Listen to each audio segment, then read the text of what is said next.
Shanghai Cooperation Organization SCO Summit. Does this new SCO economic push realistically challenge US dominance in global trade and finance? I mean, what fortune of dollars world witness? Well, I think certainly it will bring a change in the global trade and finance ecosystem.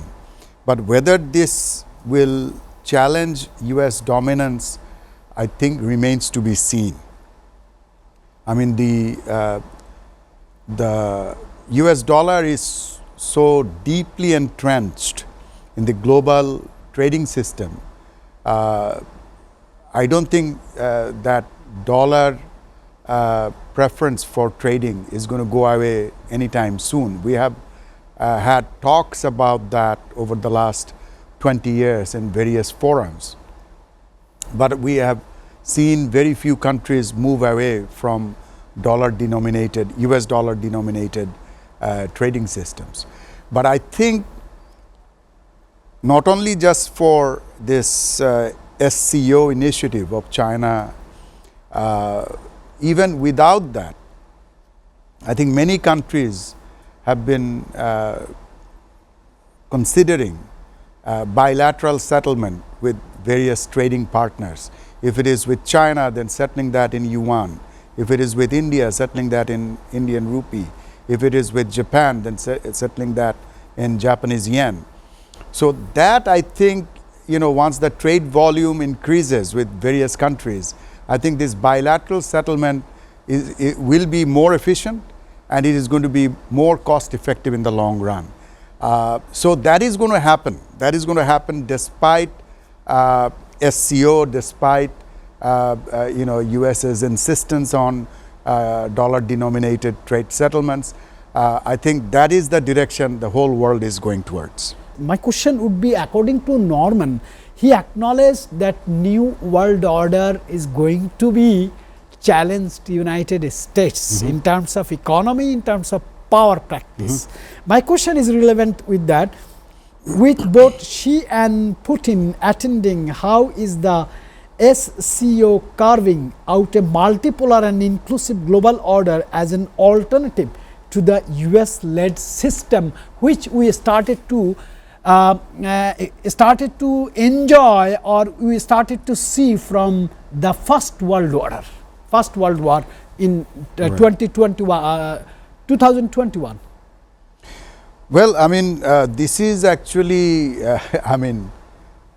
20 years from today, this could be seen as an watershed event, as Mr. Norman pointed out, that it could be a direct challenge to the NATO alliance. So we could have another alliance, the SCO alliance. So it will not be, as you pointed out, multipolar, rather it would be a bipolar world. So we might be going towards again a bipolar global polity. So yes, that definitely is going to change the sort of the unipolar world we have been living in since 1991. So it's going to be absolutely a change in the global character of how we secure our geopolitical systems and how we also trade with global partners. So in both cases is going to have an impact.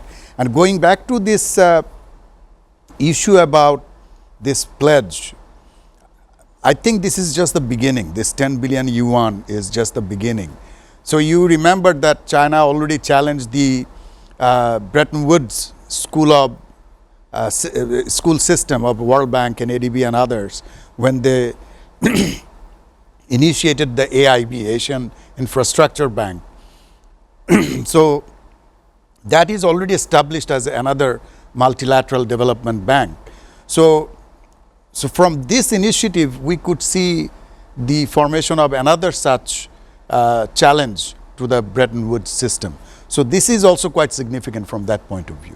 How might India's improved ties with China, signaled by their cooperation in Tianjin, affect regional stability, because you know the background. China and India has a border clash, China and India has a trade clash, China and India has man to man, people to people, some misunderstanding, and China and India has top leadership ego problem as well, has been seen by the world people.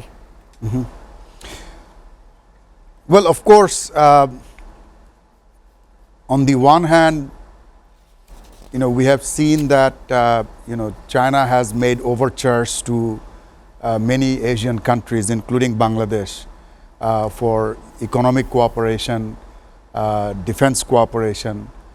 So now, with India on the scene, becoming close to China, whether that equation will change for us or other Asian countries, that remains to be seen. But I personally believe that China, as a already established global power, even if they go forward with this SCO initiative as an alternative to or a competitor to the NATO alliance, I don't think they will forego bilateral relationships with big countries like Bangladesh, or even, let's say, Myanmar, our next door neighbor, or many other countries in Asia. Even Pakistan. Or even Pakistan, for that matter. So these are very complex geopolitical equations, and they are very fluid all the time. So just because India is part of one of their platforms does not mean that the gate is shut for us to be part with China on other platforms. Can put itself into the beneficiary table with this tariff war going on. India and USA 50% tariff on India, Bangladesh is facing 25%. Well, of course, no, 20%. In Bangladesh's case, it's 20%. It is 20%, sir. Yes. And in Pakistan India's is case, it is 50%. Of course, I have seen in the press that a lot of people are, showing optimism that because of the high tariff on India, some of the exports from India could be diverted, or these products, orders from the US could be diverted to Bangladesh. While, there is a distinct possibility of that, but at the same time, I also feel that we should not rejoice at the misery of our neighbor.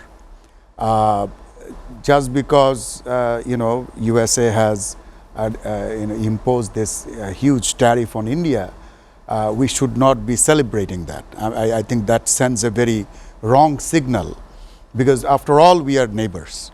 And we also, would like to see tighter economic integration within the SAARC community. That includes India, Pakistan, and other countries in this region. So if we believe in that spirit, then we should not celebrate this. This is number one. Number two is, as Mr. Norman has pointed out, I also think this tariff thing could eventually work itself out in a way that we may go back to the previous regime.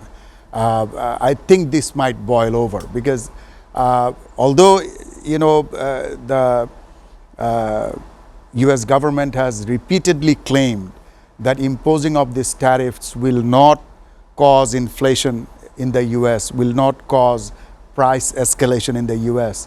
But as we have pointed out, the retailers are already raising prices, because they are not going to absorb that cost. Yes, sir. Or the exporters are not going to absorb that cost, because as it is, for example, from Bangladesh, our largest export to US is apparels, and the margins are razor thin. There is no way these exporters can absorb this 20% tariff. So this obviously would be transferred to the buyer, and the buyer will then transfer it to the That means distributors. you mean, and sir, American retailers. people are going to pay this tariff Absolutely. directly. And there is no two way about Yes. it. So once that happens, I think the policymakers in the US may come around and say, okay, we wanted to punish countries that had large trade deficits Sir, with us, sir, fair but we enough. want to come back to a situation where they might look at other options to address that Fair issue. enough, sir. Fair enough. That's why I like business leaders. That's why I like business men, because they know how to do the best negotiation